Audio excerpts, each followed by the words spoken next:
नारी शक्ती वंदन कायदा जे आहे त्याची सुरुवात होणार आहे आणि त्याच्यासाठी विशेष सत्र पण बोलवण्यात आलेलं आहे. आपल्यासोबत शायना एनसी आहेत यावर जास्त बोलण्यासाठी.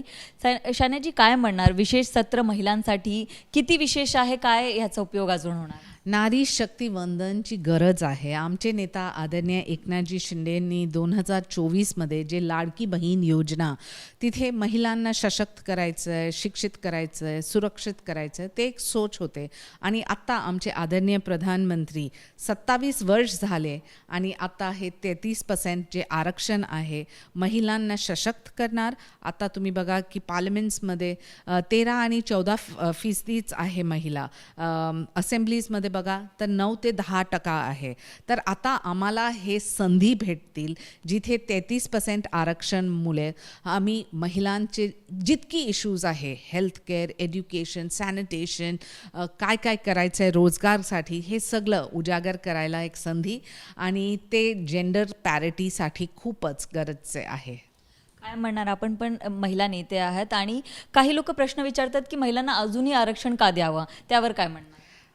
आरक्षणची आवश्यकता आहे कारण आम्ही टोकन्स नाही. तुम्ही आम्हाला 5-10 तिकीट दिलं आणि सांगितलं बघा महिलांना दिलं संधी, पण तसं नाही चालत. तुम्ही पंचायत राजला बघा तर 14 लाख महिलांना सशक्त केलं आणि तसं तुम्ही बघितलं तर खूप पंचायतमध्ये महिला 50% पण आहे.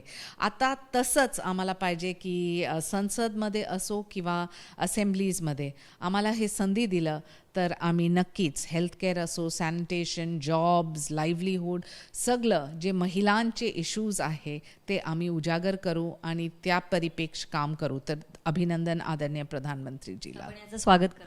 स्वागत करत आहे. आणि आमचा पक्ष आदरणीय एकनाथजी शिंदे नेहमीच लाडकी बहीणची सत्कार करून, त्यांना सन्मान देऊन, त्यांना पुढे जायला एक संधी दिलं.